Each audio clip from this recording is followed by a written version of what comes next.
uma vela divide a chama, com outras um grande clarão se produz. Quero cumprir a missão, vencer a escuridão, resplandecer a luz do amor de Jesus. Brilha em mim, Senhor das luzes, Cristo meu. Quero ser contigo assim, como tu és ligado a Deus. Brilha em mim, vem habitar em meu coração, pois eu só vou brilhar por ti, se o Senhor brilhar em mim. Senhor, brilha em mim.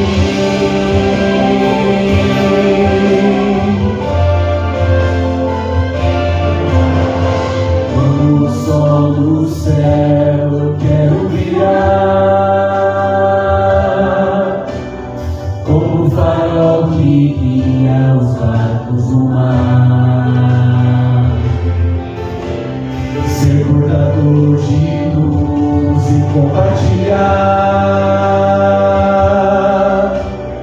como uma vela divide a chama, com outras um grande clarão se produz. Quero cumprir a missão, vencer a escuridão, resplandecer a luz do amor de Jesus. Brilha em mim, Senhor das luzes, Cristo meu. Quero ser contigo assim, como tu és ligado a Deus. Brilha em mim, vem habitar em meu coração, pois eu só vou brilhar por ti, se o Senhor brilhar em mim. Senhor, brilha em mim. Quero glorificar ao Pai com a luz que Jesus me dá. Vou mover para o mundo, mas que Ele viva em meu lugar. Brilha em mim, Senhor das luzes, Cristo meu. Quero ser contigo assim, como tu és ligado a Deus. Brilha em mim, vem habitar em meu coração, pois eu só vou brilhar por ti, se o Senhor brilhar em mim. Senhor, brilha em mim.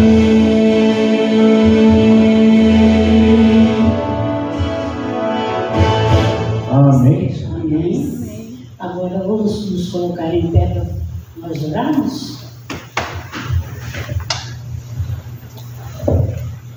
Senhor, nosso Deus e Pai, mais uma vez, Senhor, nos encontramos na Tua presença. Amém. E é no nome do Teu Filho Jesus Cristo, Senhor, que nós te agradecemos por estarmos mais um dia aqui na Tua casa, Senhor. Amém. Mais uma noite aqui para ouvir a Tua palavra, Senhor.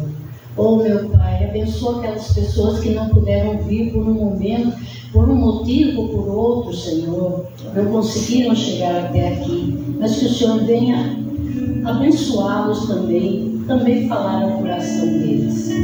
Fala o nosso coração, Senhor.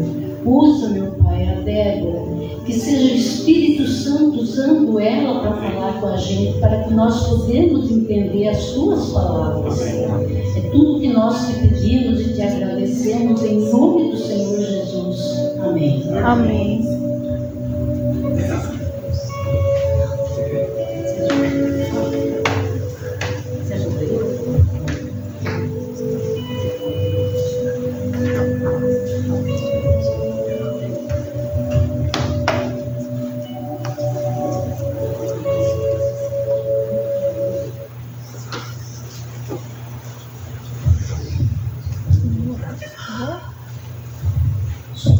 Muito bem, chegou a hora do sorteio.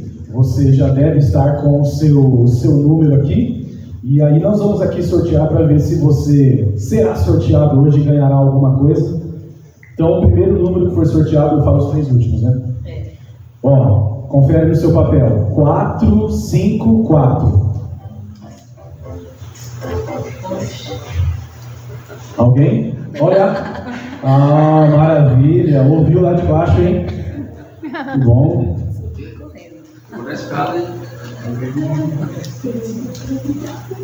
Olha aí, ó, escolhei. Bom, o próximo sorteado, 465. 465. 465. Ninguém? Olha. O próximo, confere aí o seu papel. 458. 458, será que é você de casa? Robson. Eu de casa. Maravilha. Escolheu ali o brinde. Ok. Mais pessoas chegando, mais concorrentes para o sorteio. Olha só, um número mais baixo, 457. Meu. Uma Denise? Olha aí. Maravilha. Pode escolher ali o brinde.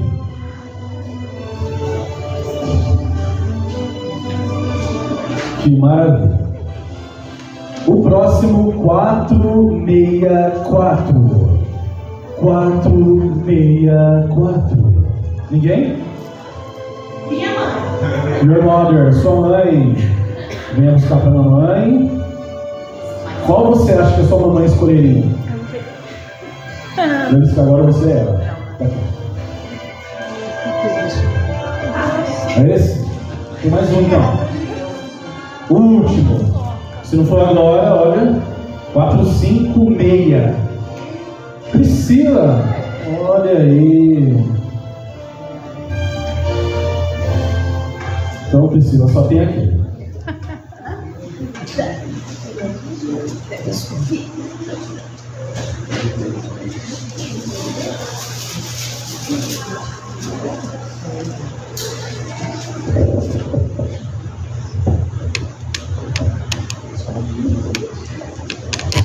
Muito bem, chegou mais um momento, mais uma vez um momento de cantarmos o hino tema da semana, o hino que está sendo ali tema das nossas mensagens. Ele reescreve a história. Amém? Vamos ficar em pé então, por gentileza.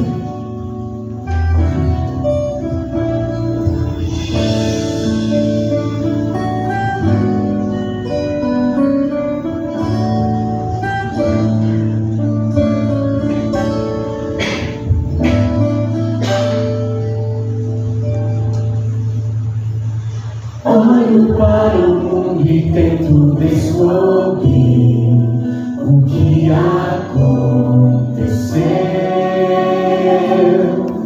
Vejo tanto ódio, tanto desamor, a paz emudeceu.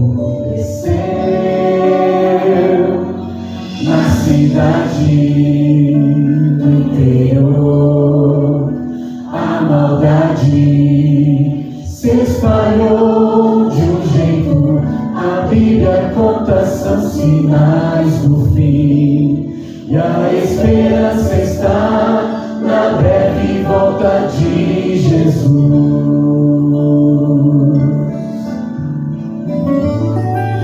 Ele reescreve a história, muda todo o enredo, deixa o final feliz.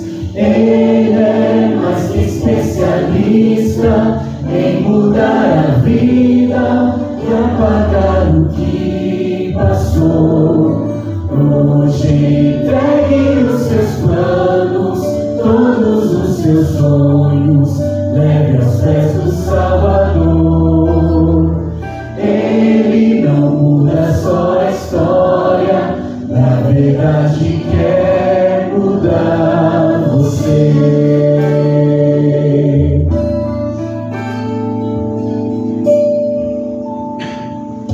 Longe de Jesus o meu esforço é vão.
Amém. Deus seja louvado. Podemos assentar.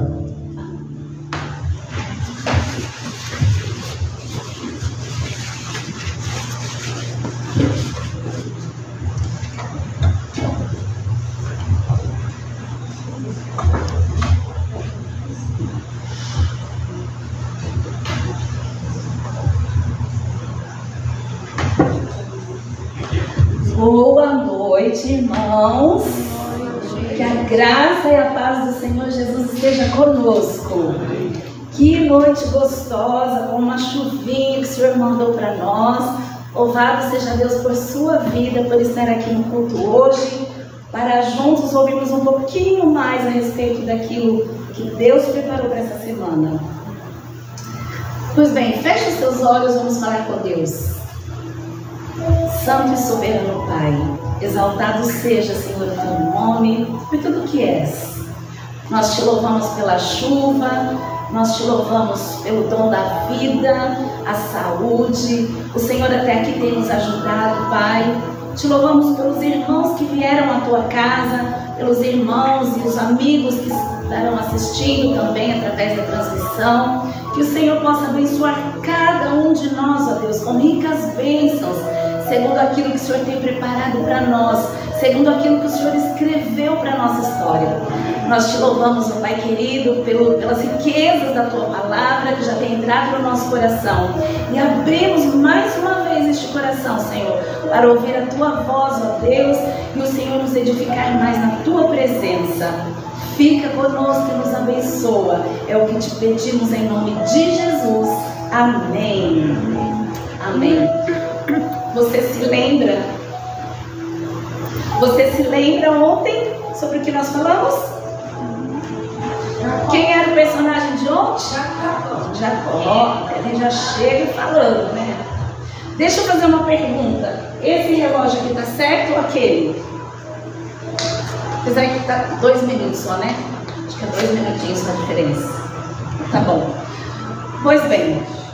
Ontem nós estávamos falando sobre Jacó, uma história que eu gosto demais. E ontem nós vimos que Jacó teve uma grande trajetória que o ensinou muito. E depois nós vimos que Jacó, enquanto ele estava lutando com Deus, o Senhor estava enviando outro mensageiro celeste até Esaú, que estava vindo ao seu encontro. E Deus deu ali um sonho agora para Esaú, como tinha feito também com Labão. E ele mostra para Esaú o sofrimento do seu irmão. Ele mostra a angústia e a dor que o seu irmão sentiu quando ficou sabendo que a sua mãezinha amada tinha morrido e ele não estava lá perto. Ele mostrou também para Esaú que o exército do Senhor estava com Jacó e que Deus era com ele. Então, quando os dois irmãos se encontram, há uma reconciliação. Quando Esaú olha para o seu irmão que vem sofrido e mancando pelo contato que ele teve com Deus, Esaú se joga no pescoço do seu irmão e os dois se abraçam fortemente e choram copiosamente, e Deus faz uma grande obra no coração de ambos. Depois eles voltam para a casa do seu pai e Jacó vai em Hebrom visitar quem? O pai que há 20 anos atrás julgava que tinha que dar bênção para o filho mais velho porque ia morrer. Depois de 20 anos, Jacó volta e revê o seu paizinho, que consola o seu coração depois de tanto tempo tendo o seu filho longe de casa. Nós vemos pela providência divina, não entendemos tudo, mas nós vemos pela providência divina que Deus separa os irmãos, cada um vai morar para um lado. Foi uma providência de Deus. Nós sabemos que Esaú não tinha o coração nas coisas de Deus, mas Deus também o abençoou. E Jacó, ele obteve o que ele precisava, o que ele queria, o que ele almejava, o que ele desejava. A bênção espiritual da primogenitura. Prova esta, que Jacó abre mão de toda a herança do pai. E é Esaú que fica com toda a herança do pai. Porque Deus havia abençoado grandemente Jacó. E Jacó também era muito rico. Então ele abre a mão das bênçãos terrenas, porque a espiritual Deus havia lhe dado. Agiu de forma errada, tomando pela fraude, mas Deus reverte toda a situação. E Deus é aquele que muda as circunstâncias. Abra sua Bíblia em Gênesis 37. Ontem nós vimos que Deus muda todo o enredo. Hoje nós vamos ver que Deus muda as circunstâncias para abençoar os seus filhos e chegar nos seus propósitos.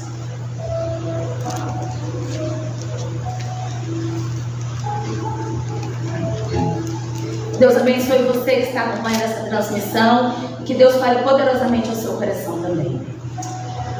Gênesis capítulo 37. Gênesis capítulo 37, a Bíblia nos diz o seguinte: habitou Jacó na terra das peregrinações de seu pai, na terra de Canaã.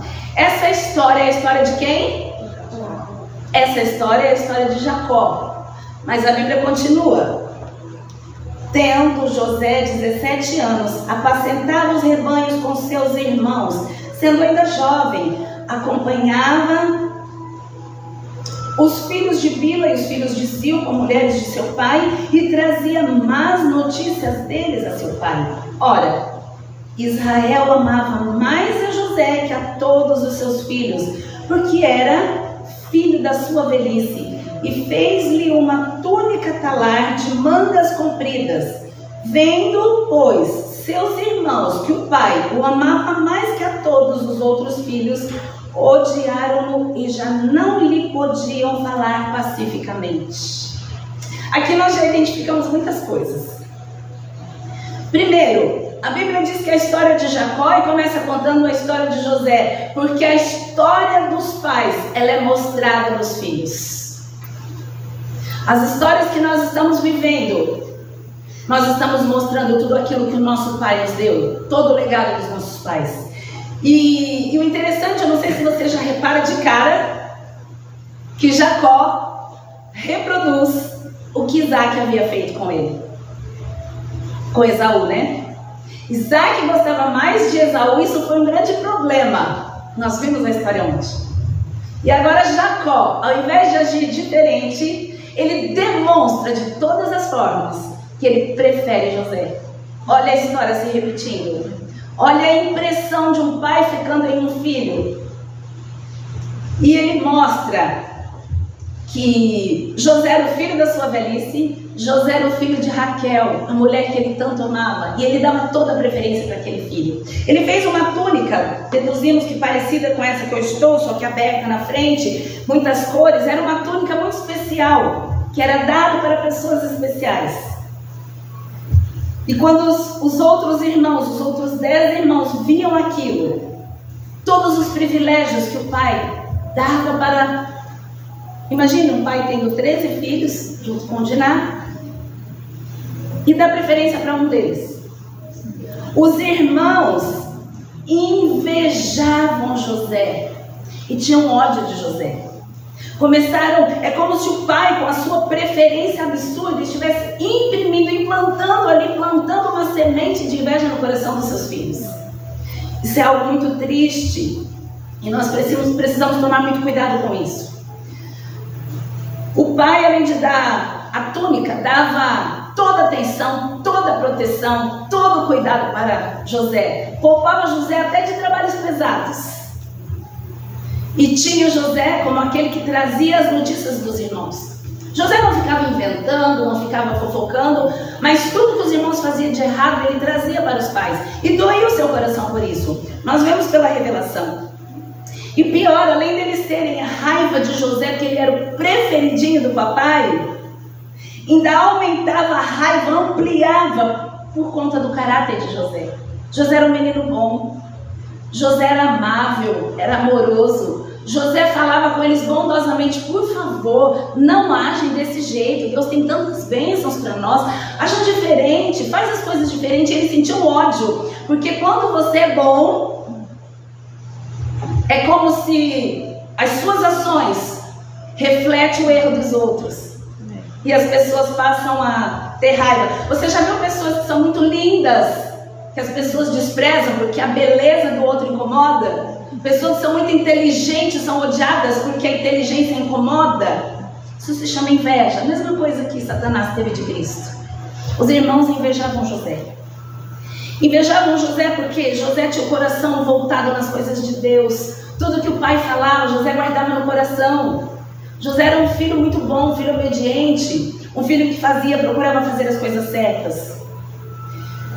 Os irmãos de José odiavam ele. Lembrando, queridos, que depois lá na frente, José tem todos os motivos para odiar os irmãos. Agora eu digo uma coisa para você.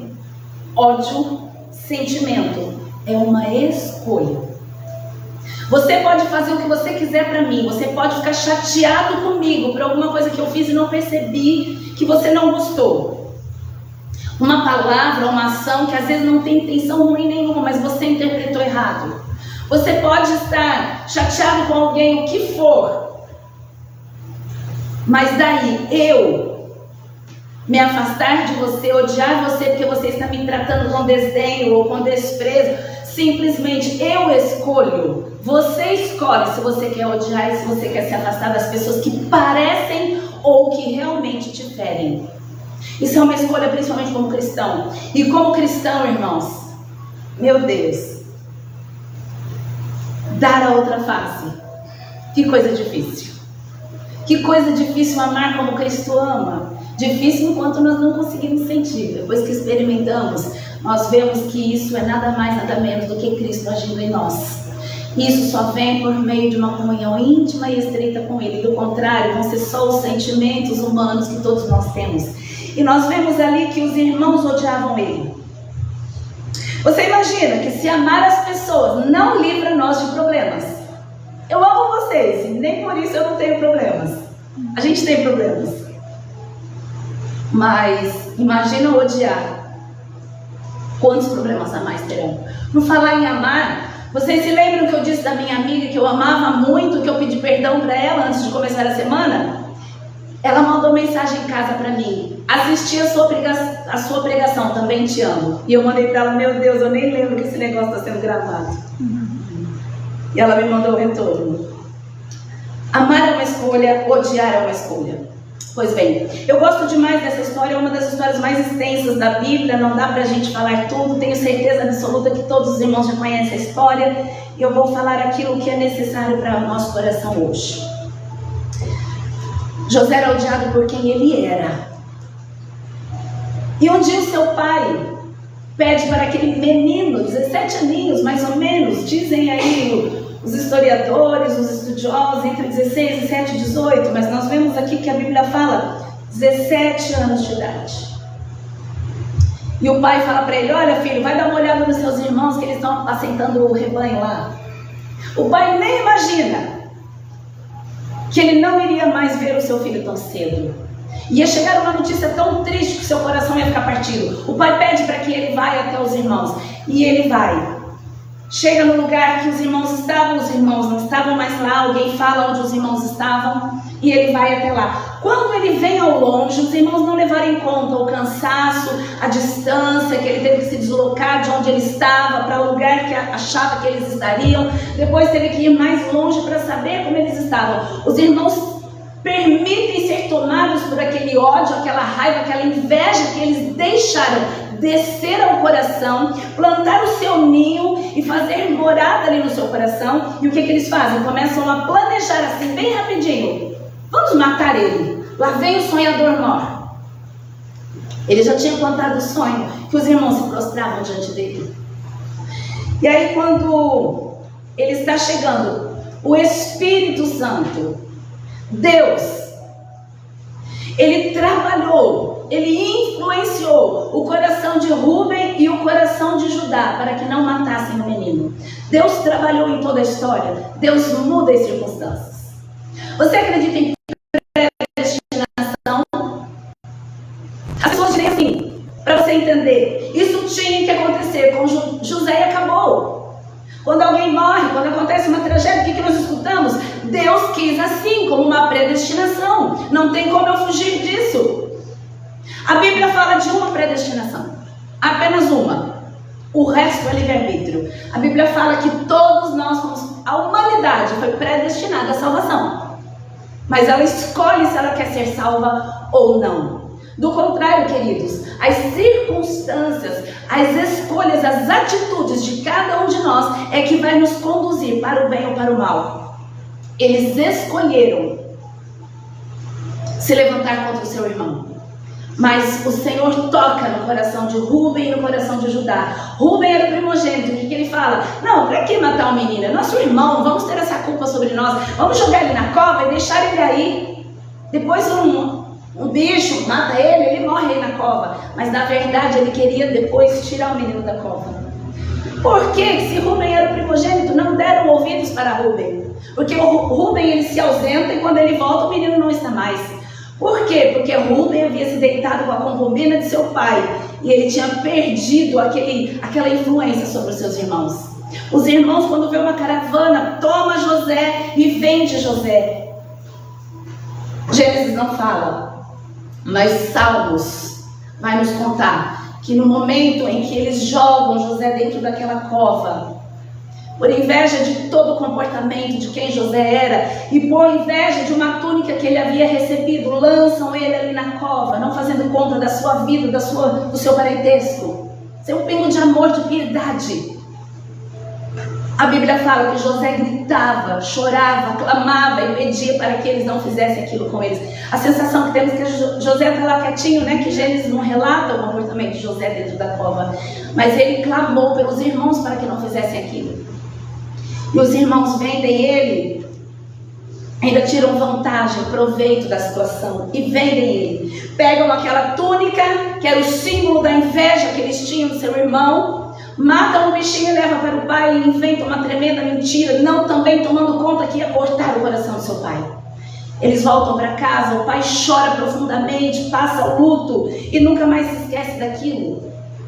O filho que ele amava, que também fazia parte de uma má atitude dele, assim como aconteceu com Jacó e Esaú, agora ele reproduz na vida do seu filho José. Nós vemos que, por mais que José era um menino muito bom, Deus ele nunca faz nada por um acaso. As coisas ruins que parecem acontecer conosco, os problemas que nós enfrentamos e tudo que nos acontece, é Deus tratando conosco, é Deus mexendo o nosso caráter, que ainda não percebemos que precisa de mudança. Apesar de tudo, Deus precisava trabalhar no caráter de José, por conta do jeito do seu pai. Ele estava ficando um menino muito exigente, cheio de si. Imagina como ele ia crescer como um adulto. Deus precisava trabalhar no coração dele também. Assim como trabalhou no coração de Jonas, como mandou para Nínive, e trabalhou no coração de cada personagem que vemos, no meu e no seu também.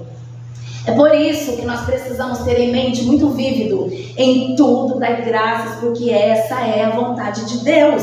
Nós não sabemos o que Deus está fazendo, planejando e executando em nós quando as coisas tristes e duras vêm até nós. Precisamos dar graças, porque aquilo que nós não conseguimos entender a hora que acontece, nós vamos entender depois.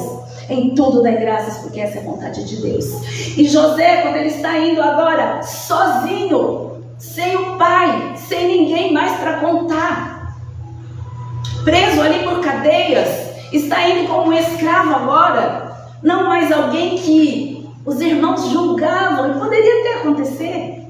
Lembra que Isaac queria dar o direito da primogenitura ao filho mais velho, conforme o normal, porém Deus havia dito que era do menor. Os irmãos julgavam que Jacó ia de alguma forma querer dar o direito da primogenitura para José.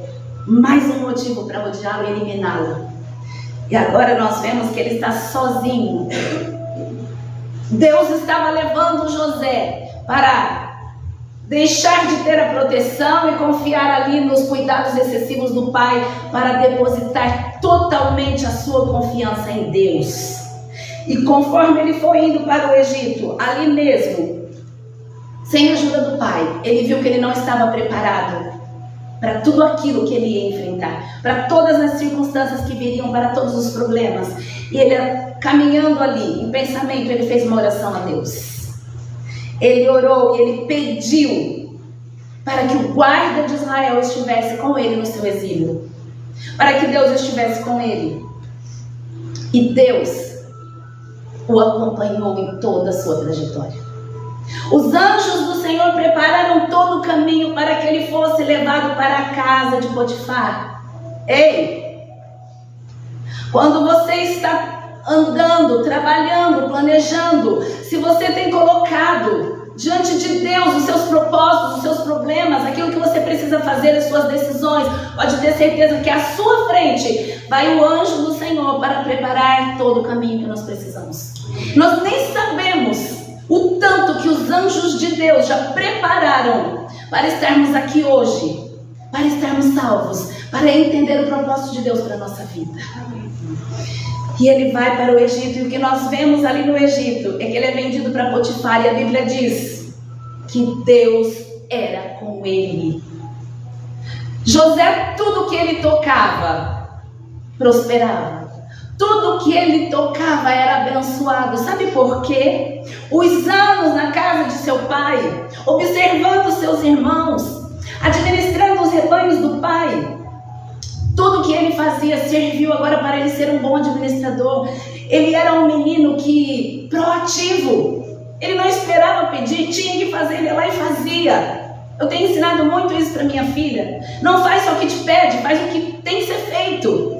E ele fazia. E a casa de Potifar começou a ser transformada, porque José estava lá, um simples escravo. Não importa a nossa condição, quando você tem o seu coração voltado para o Senhor, mesmo que alguém julgue que você é nada ou que é inferior aos grandes, se Deus está com você, Deus vai abençoar você e Deus vai abençoar todo lugar e as pessoas ao seu redor por sua causa. Eu creio. E nós vemos isso, eu tenho certeza que você vê isso ao seu redor. Porque Deus é contigo. E porque você tem colocado o Senhor à frente. A horrível experiência de um único dia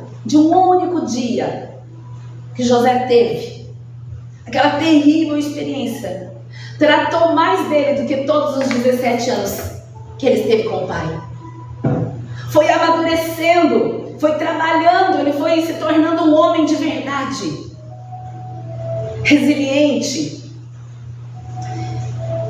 E Potifar é abençoado. Porém, ele estava diante de outros deuses, sozinho, um menino. Eu aceitei Jesus com 17 anos de idade, no auge da adolescência, né? Quase saindo da adolescência, eu tomei a decisão de aceitar Jesus. E com a certeza de que eu não queria mais sair da presença dele. Eu aceitei Jesus com 17 anos. Eu acho isso bastante válido, um adolescente aceitar Jesus no momento em que ele está decidindo a sua vida, né? Os prazeres aí da juventude. Eu tomei a decisão. José, com 17 anos, tomou a decisão de... Ele indo para o Egito, ele lembrou de tudo que o seu pai falava a respeito de Deus. E ele decidiu que o Deus de seu pai seria o seu Deus. E por conta disso, ele foi para o Egito, sim, um lugar de idolatria, um lugar de injustiças às vezes, mas ele tomou a decisão de lá no Egito guardar os princípios da palavra de Deus. Hoje nós estamos no Egito, na Babilônia, chamado o mundo, né, como o Egito Babilônia, mas quando nós guardamos os princípios de Deus na nossa vida, Deus abençoa e honra. E Deus honrou José em tudo que ele fez. Ele manteve a sua lealdade a Deus ali no Egito. Quando ele está na casa de Potifar, Potifar viu que ele era um homem muito especial, um menino especial, um rapaz muito especial. E ele é colocado como chefe na casa de Potifar e ele começa a crescer. E pelo fato de ser chefe ali na casa de Potifar e ajudar tudo, Potifar, a única coisa que Potifar isentou ele de tocar era a sua esposa. O resto, assim como o faraó, o resto ficava tudo na mão de José. E por conta disso, é claro, foi colocado em José um outro tipo de roupa, né, que não era mais aquela roupa que ele chegou no Egito. E a esposa de Potifar, olhando para todas as qualidades, e era um menino muito bonito, desejou. José estava diante dele com as tentações da idolatria, com as tentações da carne, as tentações como um homem.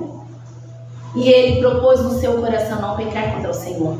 E quando a esposa de Potifar arma uma cilada, manda todos os seus servos embora. Quando José chega na casa, ela agarra José E você está pensando que José titubeou? Se sentiu tentado por aquela bela mulher? Não. Nem passou isso na cabeça dele, porque a Bíblia não diz que aconteceu naquele dia. A Bíblia diz que dia após dia ela tentava José e ele já havia decidido não pecar contra Deus. E o mais lindo que eu vejo é que ele não pensou assim: não, eu não vou transgredir o mandamento do Senhor. Não, eu não vou transgredir, porque os mandamentos do Senhor vêm do Éden. Só foi escrito em Êxodo 20, mas já veio do Éden. Ele tinha o seu coração, ele não pensou: não, eu não vou adulterar, não, eu não vou fornicar, não. Ele decidiu no coração: eu não vou pecar contra o meu Deus, eu não faria isso com o meu Senhor. Queridos, eu já senti tentada a tantas coisas, às vezes um mau pensamento, uma má palavra, às vezes uma vingancinha, né?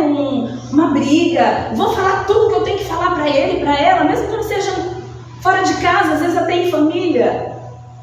Quantas vezes a gente tem, às vezes pensa, e aí a gente se lembra. A gente se lembra o quanto que Deus faz por nós, o quanto que Deus fez por nós. A gente se lembra, e eu sempre uso essa frase para mim mesma: eu não posso pecar contra Deus, eu não posso fazer isso com o Espírito Santo, porque o Espírito Santo se entristece com as nossas más atitudes, e isso me fortalece muito. E ele disse: eu não posso pecar contra o meu Senhor. E ele disse para ela: pecaria eu contra o meu Senhor e contra o meu patrão? Ele sai correndo, e o que fica na mão dela?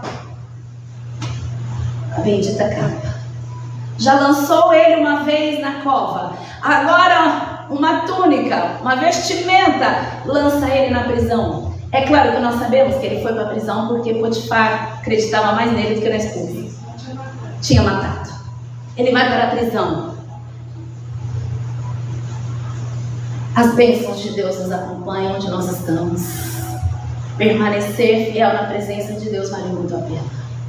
E ele vai agora para a prisão. Ele tinha todos os motivos para odiar Potifar, para odiar todo mundo. Mais uma vez, ele permanece resiliente. Mais uma vez, ele pensa no Deus do seu pai Abraão, do seu pai Jacó. E ele permanece firme. E ali, sabe o que acontece com ele? Mais uma vez ele se destaca. E ele é colocado ali para ajudar na prisão.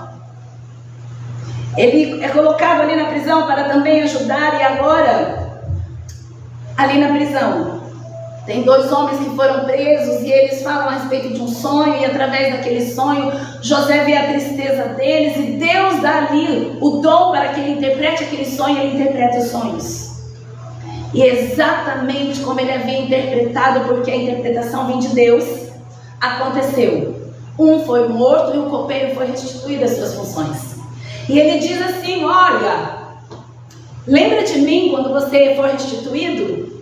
Lembra de mim, porque eu estou aqui, eu vim trazido para o Egito injustamente, e hoje eu estou nesta prisão injustamente, eu não fiz nada para acontecer isso comigo. Por favor, lembra de mim quando você estiver diante de Faraó.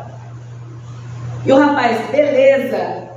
Mas quando o rapaz sai, quando aquele homem sai da prisão, a Bíblia diz que ele se esqueceu de José, a única esperança naquele momento que José tinha. Mas Deus continuou tratando com o seu servo e fazendo ele cada dia confiar mais na potente mão de Deus, que dirige todo o rumo da história e que ele pode mudar as circunstâncias. Deus estava tratando com José. E Deus tem um tempo determinado para tudo. Deus agora age na história mais uma vez. Permite que Faraó tenha um sonho. Ele chama todos os magos ali, os encantadores, e ninguém consegue discernir o sonho. Aí Deus age na mente do copeiro. E ele se lembra de José no tempo exato que Deus tinha para aquele menino. E agora ele é tirado da prisão, se barbeia, trocam as suas roupas, ele interpreta o sonho, e através daquela interpretação, ele dá ali um conselho, né, para o Faraó, o magnata, o mais poderoso daquela época. Ele dá um conselho, passado já muitos anos, agora muito mais experiente. E ele diz para ele: olha, Coloca alguém que tenha sabedoria para administrar isso. O faraó pensa e diz: não existe ninguém igual a você no reino. É você mesmo que vai administrar. E Deus prepara toda a situação. E agora José, de escravo, agora mais uma vez as suas vestes são trocadas. E agora ele é o braço direito de Faraó. E Deus preparou este momento, porque Deus tinha 2 propósitos, na verdade 3, né? O primeiro, de tratar com a vida de José, para que José não crescesse um rapaz, um homem arrogante, cheio de si mesmo, soberbo. E ele aprendeu a confiar em Deus, a esperar em Deus, a buscar em Deus a providência que ele precisava. E agora nós vemos que, conforme Deus revelou os sonhos que Faraó teve, também aconteceu e começou os anos de fome. Ele passa a cuidar de tudo e Deus prosperou grandemente o Egito. Mas a fome agora chega lá em Canaã. E Jacó manda os seus filhos até o Egito. E quando os seus filhos vão para o Egito, os seus filhos estão diante de José, eles não sabem que é José. O José estava diferente, estava mais parecido com os egípcios. Depois nós vemos que as tribos é confirmada nos filhos de José e não em José. E aí ele se casou também com uma egípcia. E depois nós vemos que quando eles vão para lá, eles se prostram diante de José conforme o sonho.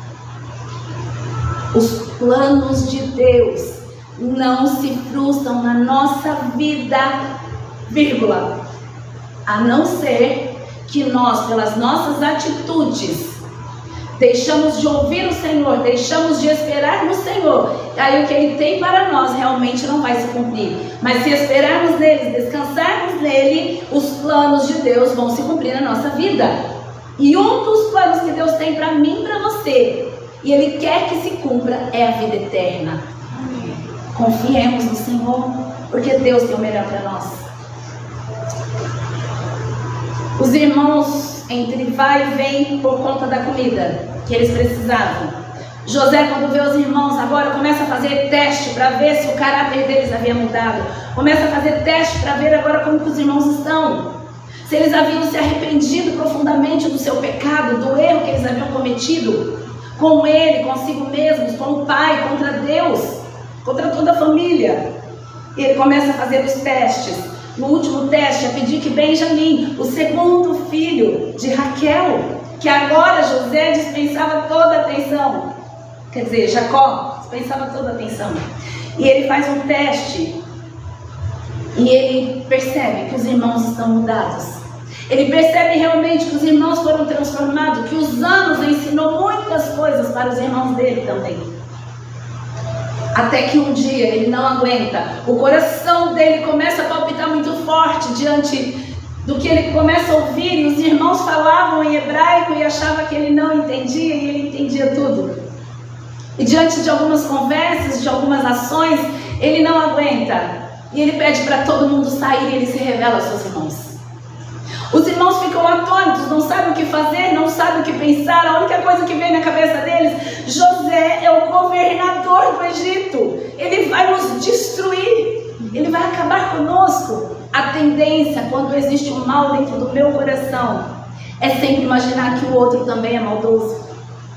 Quando eu traio o meu esposo, eu desconfio do meu esposo, mesmo que ele seja um excelente marido. As pessoas têm essa tendência de achar que tudo aquilo que ela faz de ruim, o outro também vai reproduzir. E eles pensaram: José vai se vingar de tudo que fizemos com ele.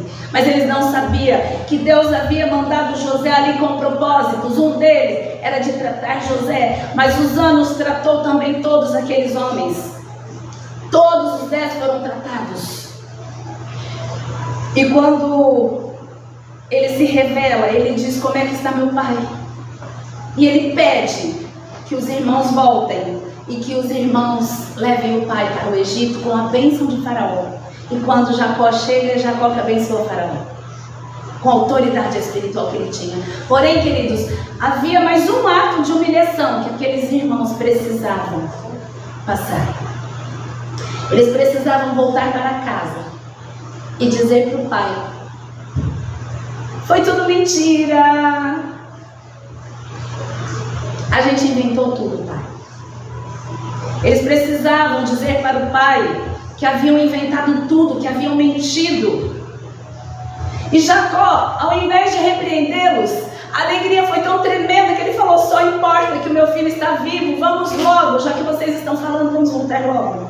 E agora nós vemos que eles vão para o Egito. Deus tinha uma promessa a Abraão, que a descendência de Abraão, a descendência da fé, seria como as estrelas do céu, como a areia da praia, areia do mar. Só que Israel crescia lentamente. Deus permitiu que José fosse para o Egito para tratá-los. Deus permitiu que José fosse para o Egito para livrá-los da fome que viria, dos 7 anos de fome que ele havia dado a visão em sonho para Faraó. E Deus também havia permitido que eles fossem para o Egito, para agora sim crescer como uma grande nação. Porque no Egito eles cresceram poderosamente. Havia uma grande preocupação deles se envolverem com os povos de Canaã, que eram pagãos e idólatras.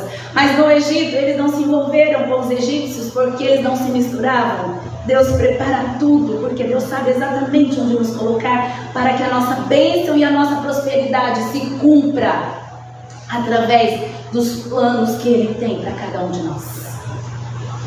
Nós vemos o quanto Deus trabalhou na circunstância.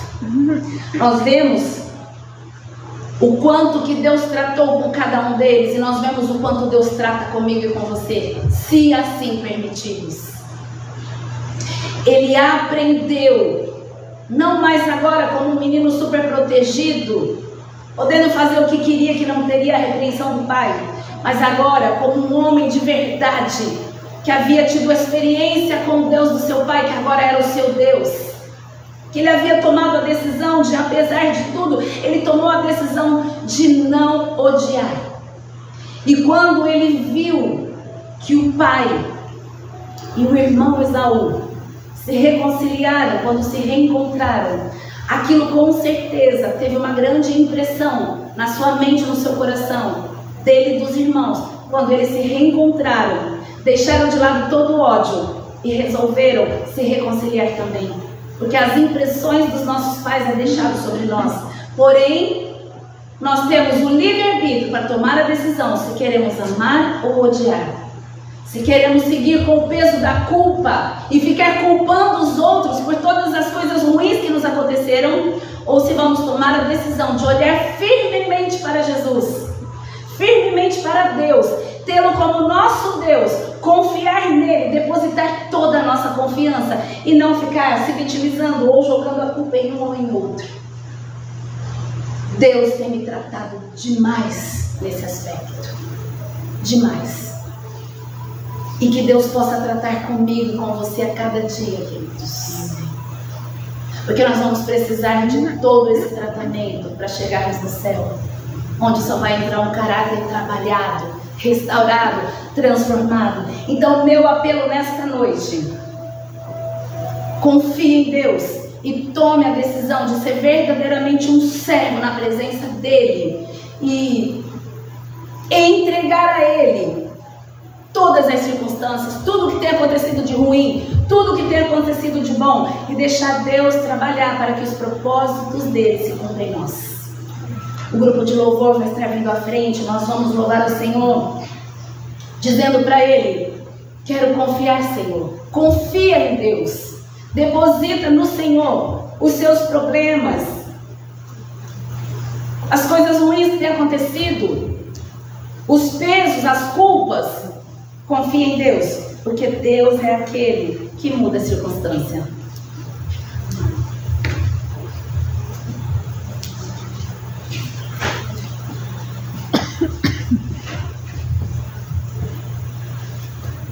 Hoje não tem história da Helena, né?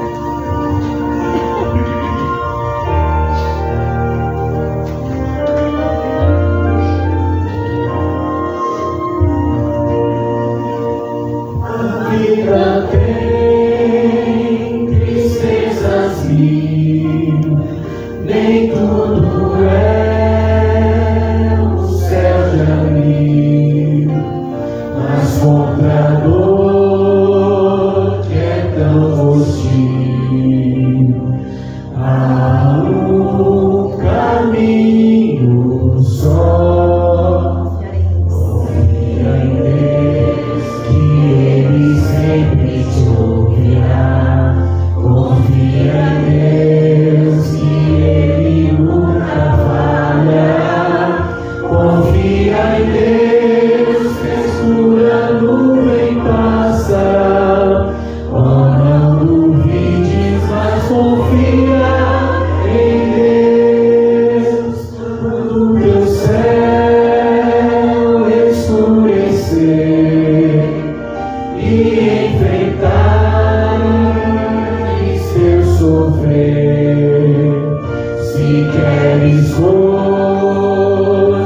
caminho só.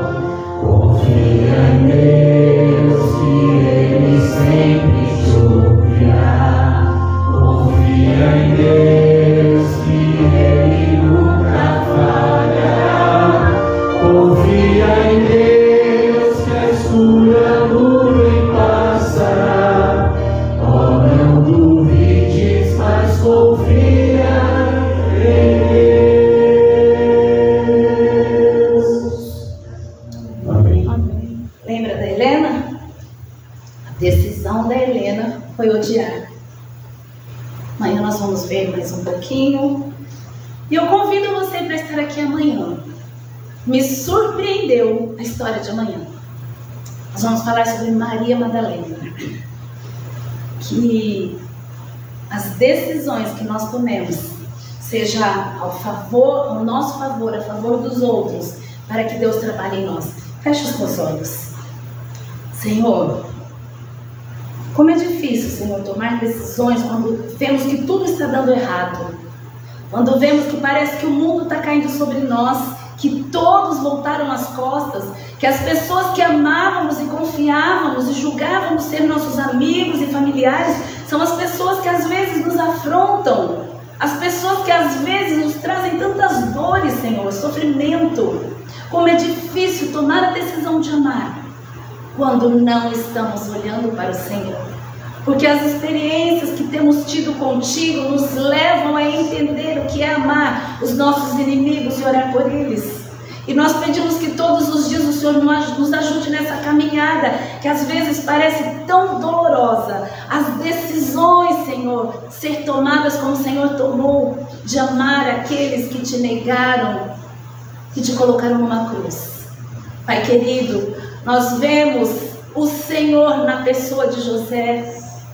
Nós vemos que assim como José, o Senhor foi rejeitado por aqueles que o Senhor amou, por aqueles que o Senhor se entregou. Nós vemos, ó Pai querido, que assim como o Senhor, José também foi vendido, desprezado, humilhado. Mas nós vemos também, ó Pai querido, que o Senhor mudou as circunstâncias da sua vida, assim como o Senhor mudou as circunstâncias da humanidade por conta da sua entrega.